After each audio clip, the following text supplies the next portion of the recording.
they've tried to kill off rock and roll, but as long as we talk about it on here, as long as we listen to it and celebrate it, it's here to stay. And coming up, we're going to tell the story of songs that had deep meaning to the writers and to us, the listeners, who locked in to their emotional power. And these are songs that are some of the most celebrated ever, but they were surprisingly never hits. We're going to tell the tale about a song that was inspired while staying at a haunted hotel where multiple deaths took place. And what came from that overnight stay is one of the catchiest yet creepiest songs ever. There's also the story of a song intended to unite soldiers fighting on different sides of a war. It means as much in current times as it did back then. Plus the deeply personal song that a singer wanted to emote perfectly.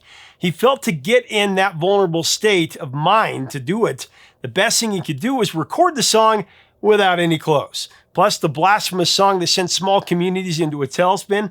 And I got the greatest B-side in history. It's our countdown of the top 10 non-hits on 1985 next on Professor Rock. Hey music junkies, Professor Rock always here to celebrate the greatest artists and the greatest songs of all time. Make sure to like, share, and comment on this video to keep it alive, to keep this channel going, to keep rock and roll in the forefront. You've probably heard the songs are designated as hits once they crack the top 40 on the Billboard Hot 100. That's always been the designation. The chart that's been the industry gold standard since the early days of the rock era Billboard. Here's the thing though, a song's real footprint in music history isn't always about the chart position, as we know. We all have favorite tracks that for trade publications didn't qualify as hits, yet these songs still resonate with us, hitting deeply, sticking around long after their initial splash has faded. They're the ones that feel big and meaningful in quieter, more profound ways. Less about the numbers and more about the private impact. We're going to count down the top 10 best non-hits of the year 1985. Now think about the moments, the emotions, and the lasting impression that these songs have left behind as we get into this countdown and celebrate them. Coming in at the number 10 spot, I've got Brothers in Arms by Dire Straits. Mist-covered mountains. It's a song that Mark Knopfler wrote in 1982, and decades later still resonates, especially after the last few weeks. Mark wrote it about the Falklands War, shaping it into a haunting anti-war ballad told from the perspective of a dying soldier.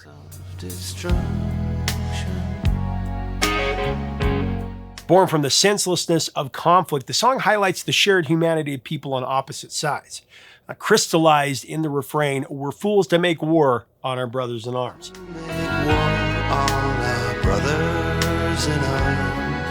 Mark, he felt compelled to create a song about the enemy's humanity.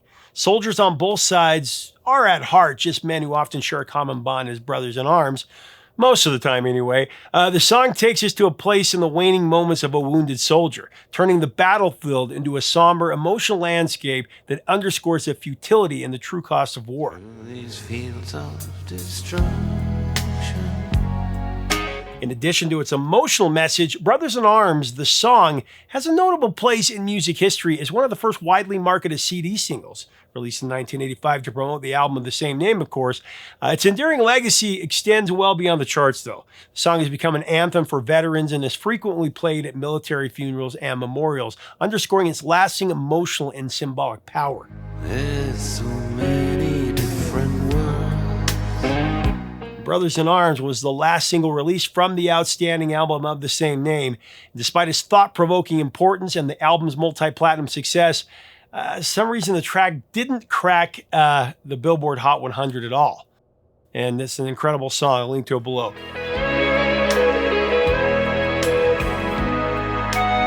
All right, next on our countdown of the top 10 non-hits of 85, I've got Listen Like Thieves by Inxs at number 9.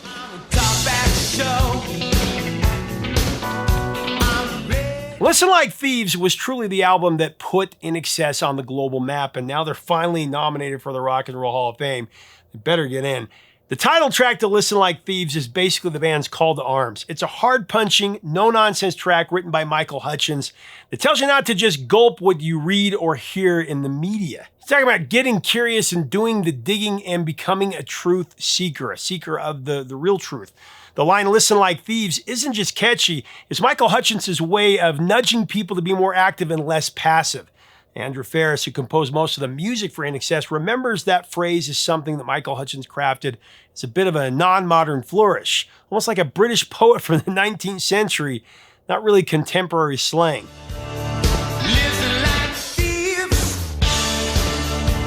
Michael Hutchence was frustrated with how the press in the mid-'80s could twist public perception and shape his image, so he came up with this metaphor that pushed independent thinking. It's worth noting that Michael Hutchence, Andrew Ferris, and Gary Beers all contributed to the song, but Hutchence came up with that distinctive string of words. The idea is to shake off the sheep mentality and to actively gather and analyze, even steal the truth from what the media hands you, rather than just taking it at face value like we mostly do.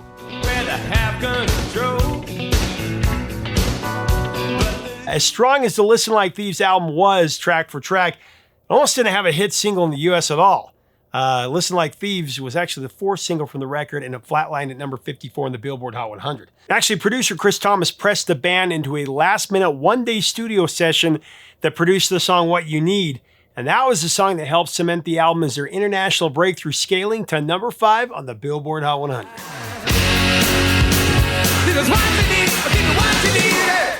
All right, coming up on our countdown next, we're up to a non-hit from 1985 about a lively party where no one's alive, actually. At number 8, we're going to enter The Dead Man's Party by Oingo Boingo.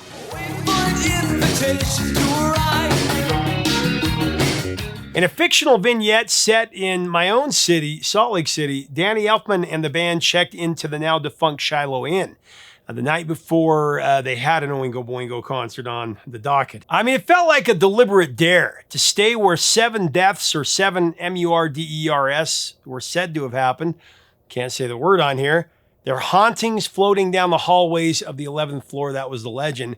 He chose that floor to sleep, to be unsettled, to coax from the darkness a tale of dead travelers who must leave their body and soul at the door, and to let the odd, eerie rhythm ignite a wild idea for a song. It was called Dead Man's Party. Dead Man's Party. Who could ask for more? Dead Man's Party by Oingo Boingo has become a party anthem for sure, but it really isn't a party tune. It's a sly, dark satire of a 1906 short story about a hearse driver. Danny Elfman wrote it as a cheeky, in-your-face joke, leaning into funeral traditions like putting silver dollars on ice.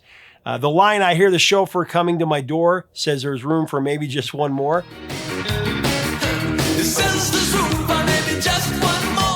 That nods to E.F. Benson's 1906 ghost story, The Bus Conductor, which helped spark a famous urban legend. Then there was the real-life murders that happened on the 11th floor of the Shiloh Inn, where a mother actually threw her own children off the balcony before taking her own life. I looked it up. It's a true story. I leave it to the mind of Danny Elfman to create such a peculiar masterpiece with a formula of fact and fiction. Now, Danny described his process for constructing Dead Man's Party as starting with small fragments, tiny bits of lyrics or a single phrase that sets the theme. For this song, he began with the line, "Don't run away, it's only me." But we didn't immediately know what it meant until it connected with the Dead Man's Party concept. Dead Man's Party really took shape after his daughter Lola wandered into the studio and started fiddling with his DMX drum machine. So when Lola was a kid, she stopped by her father's studio and asked about his DMX drum machine, and he demonstrated how it worked by playing a few things on the spot, and she kind of messed with it. And after she left, Danny realized what he just played and that it wasn't bad at all, and he ended up using it as the foundation for the song's rhythm. A lot of people don't know that. I was struck by lightning, walking down the street. He fired up the machine, he jotted down a rhythm on the spot, and he thought, this isn't too bad. Now, the video of its disturbing German expressionist vibe, that was banned in Canada and was called by The Independent the creepiest music video of all time.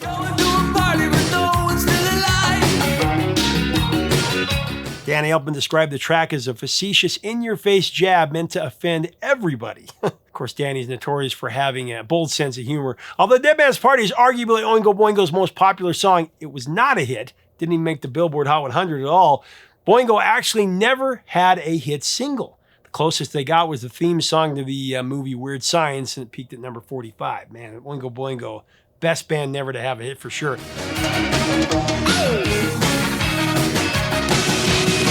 All right, coming in at number 7 on our top 10 non-hits of 1985, I've got She Sells Sanctuary by The Cult.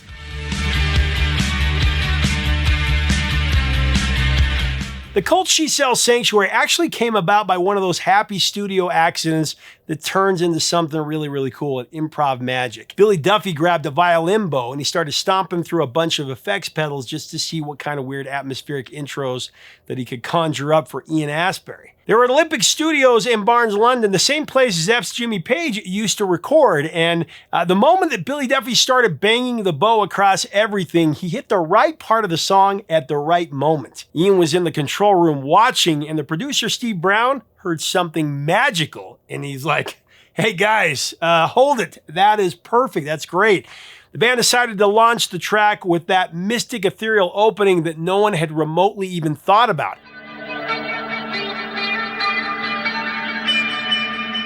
Billy Duffy later explained that he kept mashing all the pedals to push the sound even further. And when he stopped, the middle section of the song, kind of picked figure with the boss pedals, just fell into place right there. That moment gave the song its signature vibe for sure.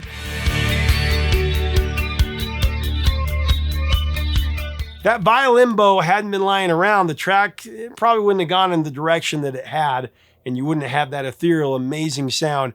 The lyrics written by Ian and Billy drew from the band's experiences in London's underground club scene, describing a sanctuary, kind of refuge from a chaotic world. She Sells Sanctuary is an amazing track for sure, but it was a no-show on the Billboard Hot 100, surprisingly. It also was a no-show on the mainstream rock chart. Here's an interesting fact, though, about Ian Astbury. He was offered the role of Jim Morrison in Oliver Stone's 1991 biopic The Doors, but he actually turned it down. Of course, Ian is a lifelong Doors fan and later the frontman of a reimagined Doors lineup called The Doors of the 21st Century. So Ian ultimately declined the film role because I guess he disagreed with how Jim Morrison was portrayed in the script and didn't like that. That part, of course, went to the late Val Kilmer, who delivered a widely acclaimed performance, one of his greatest performances.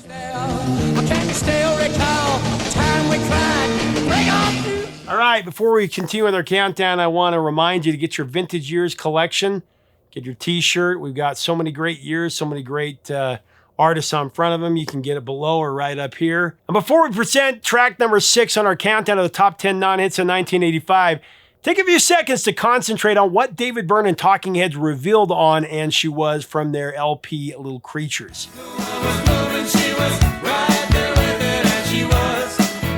Talking Heads weren't a singles-driven band by any stretch of the imagination. They still had 3 top 40 hits across 8 studio albums. There was Take Me to the River. That one went to number 26 in 1978.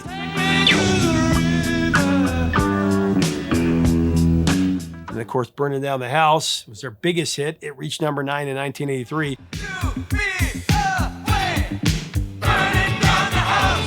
And Wild Wild Life climbed to number 25 on the Billboard Hot 100 in 1986.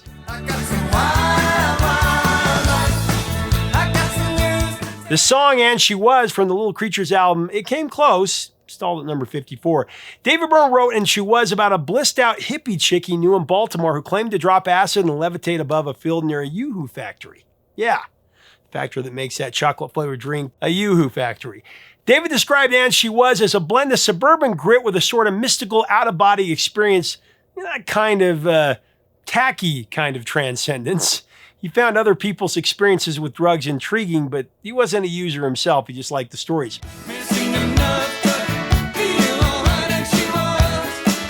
Have you heard the song Drugs from the Talking Heads album Fear of Music? Very trippy cut for sure.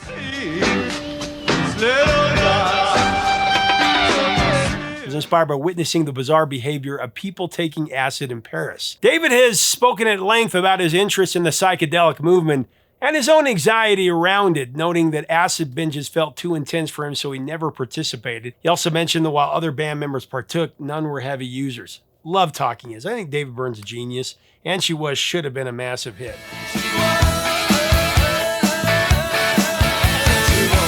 All right, back to countdown of top 10 non-hits of 1985. Slugging in at number 5, I got the comeback by the great John Fogerty called Centerfield.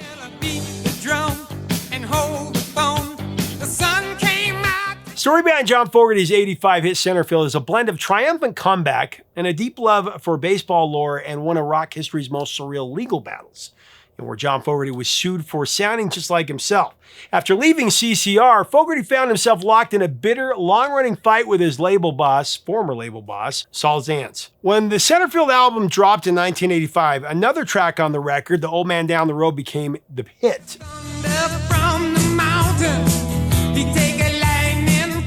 And Saul Zaentz claimed that The Old Man Down the Road ripped off CCR's Run Through the Jungle, a song that Zaentz owned and the publishing too at the time.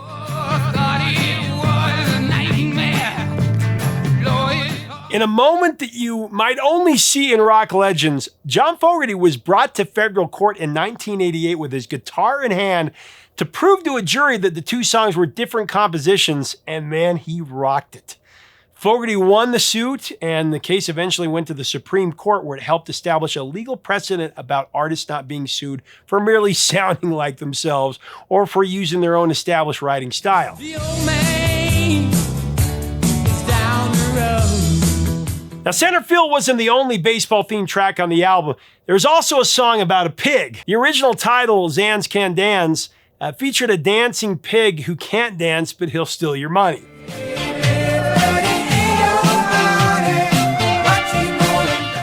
Now, Zan sued for defamation, prompting John Fogerty to rename and slightly alter the track on later pressings to Vans Can Dance. Fogerty has explained that the phrase, "put me in, coach," that's something he'd mutter mentally when watching teams on TV, kind of imagining himself as a rookie stepping onto the field. For his big comeback, John Fogerty not only wrote every word to every song, he also produced the entire Centerfield album himself, playing every instrument via studio overdubs. He was determined to take back control of his creative output and do it on his own terms. Centerfield, the title track to this album, was sweet success for John. Even though it failed to make the Billboard Top 40, halting at number 44, it's still a song we all remember. And being a huge baseball fan and a big Fogerty fan, one of my favorites of the 80s.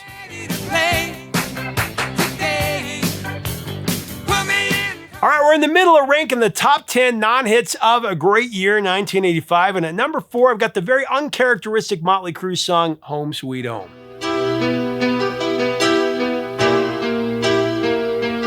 Now, I've heard from many artists, that touring is incredibly tough. I've done a little bit myself.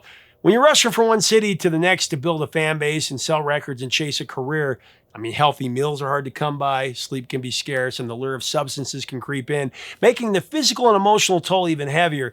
After a tour ends, though, there's a wave of relief about being back home, followed by an awkward readjustment, almost like you don't quite know what to do with yourself. So I've heard. Actually, one musician privately told me that touring erases my humanity, were his words, and that there's a level of ego that has to play a part that I feel gets overused. Amazing. Tom Petty's team noted that the pain from touring, hip and knee issues among them, played a role later in Tom's life, driven by a duty to his crew and fans. The toil of the road and the return home, though, was what inspired Nikki Sixx to write Home Sweet Home. I'm a dreamer, but my heart's a gold. After touring incessantly since the 1983 hit Shout at the Devil, that album, Motley Crue finally came back to their small apartments in LA and were totally at a loss for what to do with themselves. Nikki Sixx called it a culture shock. It actually helped spark the lyrics about wanting to come home, even though they'd worked their tails off to stay on the road. And I'm coming on this long, winding road. Home Sweet Home was a huge departure for Motley Crue, though, including the addition of a piano intro that really confused anyone that had ever heard a Motley Crue record up to that point. Tommy Lee came up with it while fooling around in the studio, and Vince Neil started humming along right away. The track came together incredibly fast, about 10 minutes.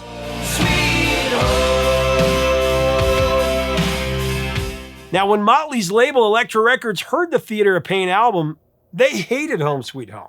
They told the band to remove it because they were not a ballads band. That resistance translated into a weak promotional push when the song, came out as a single in 1985, and it struggled mightily. It only peaked at number 89 on the Billboard Hot 100. It wasn't a hit at all. It was a failure. Too many romantic dreams up in life. But here's the thing. It was a failure on the charts, but not the video. It got so bad, though, that the label wouldn't even pay for that music video. The band had to front the money for it themselves. Most of you know this story because it's one of our most popular videos where we covered this entire song in one episode. The video became so popular, it ruled MTV's request line for months. It got so big, MTV had to stop playing it to give other bands a chance. They had to create the crew rule that new videos would only be eligible for their countdown for 30 days and played.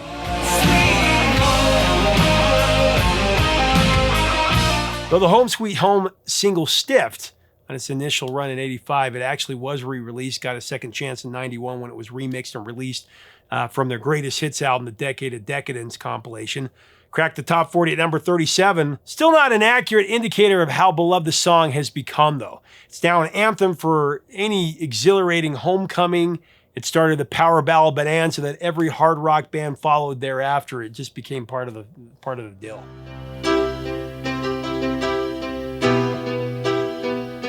All right, you're watching the POR countdown of the best the top 10 non-hits of 1985, the best that didn't hit the charts. And next up is a track that always gives me goosebumps. The Working Hour by Tears for Fears at number 3.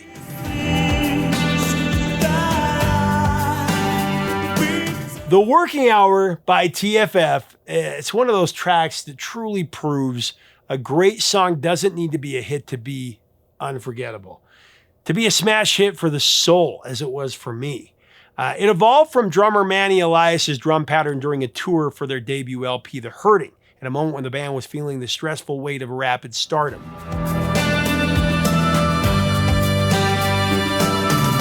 Roland Orzabal, he wrote the sophisticated lyrics for The Working Hour as the pressure to turn their early success into a sustained commercial machine pressed in from all sides, all angles, particularly label expectations for Polygram Records. The song, it came together from a drum groove plus chords from keyboardist Ian Stanley with a stirring saxophone solo by Mel Collins. Kind of added another layer of pensive atmospheric spirit to a track that evokes deep introspection. This is one of those songs that you just listen to over and over. It's a song that truly creates an out-of-body experience, at least for me.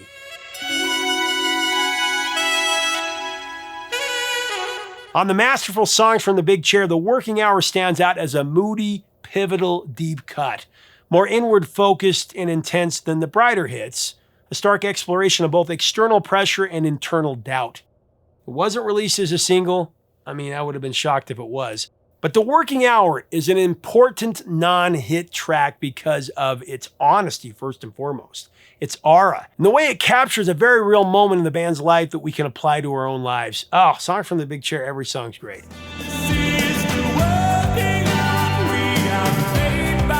All right, coming in at number 2 on our countdown of the top 10 non-hits of 1985, it's the double A-sided single of Somebody. Want somebody to share the rest of my life. And Blasphemous Rumours.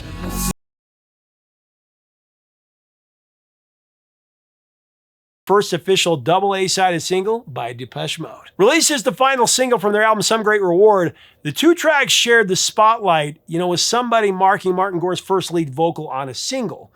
And the pairing was a compromise because of the potential controversy around the religious lyrics of Blasphemous Rumours. A thought-provoking track that had the unthinkable audacity to accuse God of having, here's what it says.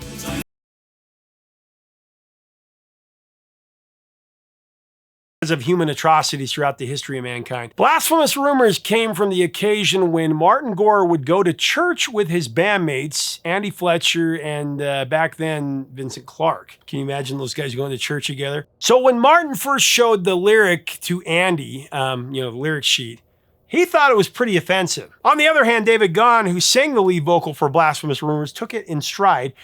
He wasn't a religious person to begin with, so he was neither offended or shocked. He just appreciated the underlying meaning of the track, that people should dare to take risks and not let anyone impose their will to make you, who you want to be.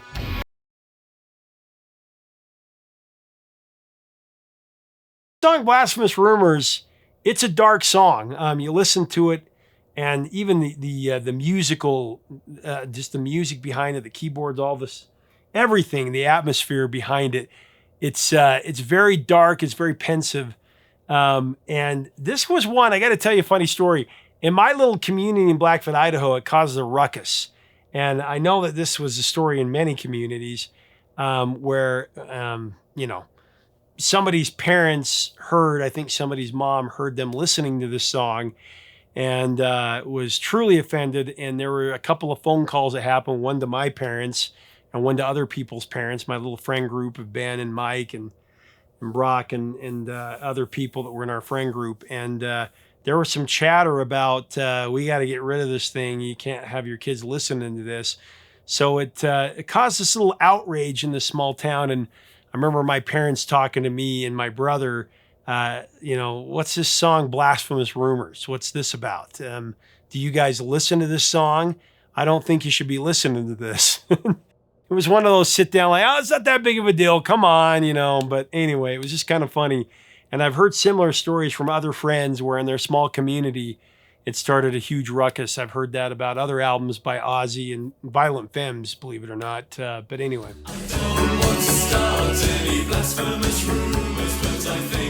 Now moving on to Somebody, that's one of those love songs everybody knows. And Martin Gore sang the lead on Somebody, and he did it without any clothes on. He decided to strip down to feel more vulnerable. He wanted to nail that emotional impact of the vocal. Share my innermost thoughts, know my intimate. It includes one of Gore's signature twists. Starts like a song about finding your perfect love, only to reveal at the end, though things like this make me sick, in a case like this, I'll get away with it. Things like this make me sick. Gore says he did it because he simply can't write a conventional pop love song. A pleasant song to me, Martin notes, is unfinished. The one that isn't telling the full story. That's why he threw in that twist at the end of Somebody. Because the song was, in his words, just too nice. Relationships do have a darker side, and Martin Gore loves to write about that darker side of romance. I want somebody who cares for me passion. And Somebody and Blasphemous Rumours were polar opposites in that regard, except that they were both written by Martin Gore and performed brilliantly by Depeche Mode. Neither song was a hit in America, but I tell you what, it was a hit in the underground. Everybody knows the song Somebody, especially the girls. I remember singing it in front of the school, and it was that time that I realized that the looks weren't everything. If you could sing a pretty good song, then some of the girls would have a crush. Anyway.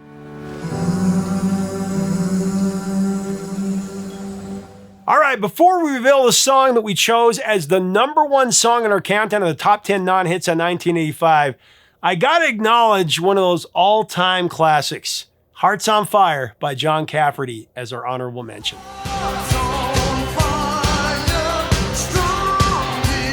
Hearts on Fire by John Cafferty, was most notable for being used in the Rocky IV training montage. It was written for the film by Vince DiCola, Ed Fruge, and Joe Esposito, who co-wrote and sang You're the Best for the Karate Kid movie. Hearts on Fire spotlights Rocky's rugged training in the Soviet mountains, contrasted with Ivan Drago's high-tech inhuman methods. Even though it's a track from a pivotal scene in an iconic movie of the 80s, one of the most iconic, it only peaked at number 76 on the Billboard Hot 100. But you know what? It's had hundreds of millions of streams in the new era. People love that freaking song. And it's just that classic 80s montage that we all watch over and over again. My phone rings, right? I look at the name on the phone. It says Sylvester Stallone, right? I said, you gotta be kidding, right? So I click the phone and I hear, hey, Johnny, how you doing, right? I was like, so I answered the phone. I said, Hearts on Fire. And he starts laughing his head off. And he's going, man, that's right. He goes, you did such a great job on that. It was unbelievable. I said, he goes, that's one of the most classic, workout scenes in any movie in film history.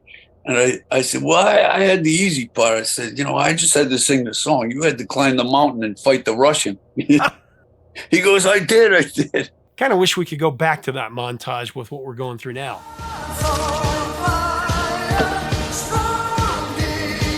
We are at the pinnacle of our countdown of the top 10 non-hits of 1985, and this was an easy one, I'll tell you.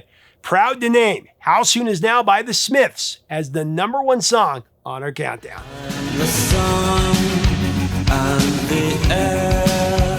Many have called it the Stairway to Heaven of the 80s, and I agree. The reason it was never a hit is because it was a B-side. The B-side to William It Was Really Nothing that came out in '84. but it wound up becoming an iconic, enduring anthem into '85. Now, Smith's guitarist Johnny Marr was on a serious creative roll in 1984. He cranked out How Soon Is Now, William It Was Really Nothing, and Please, Please, Please Let Me Get What I Want in a couple of days at Earl's Court in London. I would put that output against any band in history, seriously. So the label Rough Trade, they initially passed on it, thinking it didn't fit the band's usual sound. Yet late-night DJs like John Peel started spinning it and quickly became one of the most requested tracks in their catalog and one of their biggest songs.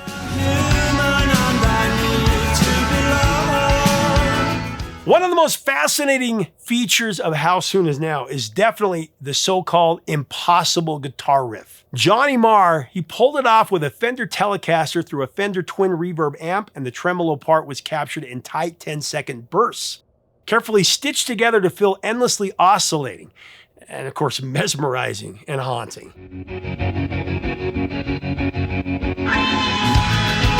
The most haunting guitar sound of the 80s for sure. Now, Johnny Marr, he got that incredibly unique and airy guitar sound with a little luck and a little experimentation. There was a well-told rumor that during the writing process, he placed a guitar on the floor in the studio and he dropped a butter knife on the open strings. He then captured that sound and looped it with a heavy dose of reverb. I don't know if that's true. I've heard many different stories, but musically, How Soon Is Now, it was not intended to be representative of the Smiths' jangly guitar-driven sound. The track skewered darker and more introspective with themes of social anxiety. It draws from a mix of influences, Hamilton Bohannon's Disco Stomp being the most obscure of the bunch.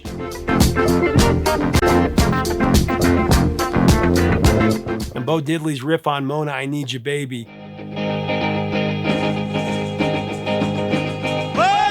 The song title for How Soon Is Now, that's also very intriguing. It's literary in flavor, inspired by a line from feminist film critic Marjorie Rosen's Popcorn Venus, which itself quotes George Eliot's Middlemarch. Morrissey was a big fan of the passage, of course, and he was a voracious reader. In fact, before Morrissey became a worship singer and lyricist, he had aspirations of becoming a journalist or an author. Of course, he wrote a few books. He wrote a book about James Dean back in the day. On the shyness that is criminally vulgar. How Soon Is Now is one of those distinctive tracks that is truly transfixing. It has an uncanny conductor of artistic hypnosis that can evoke a different experience every time you listen to it. And the song's legacy has far outweighed whatever significance and chart position could have given it anyway. I mean, today, How Soon Is Now is often hailed as one of the most compelling alternative rock tracks of all time. There's just no doubt about it. It's appreciated not just for its 80s moment, for its its lasting impact on music history. And for my money, the greatest B-side ever.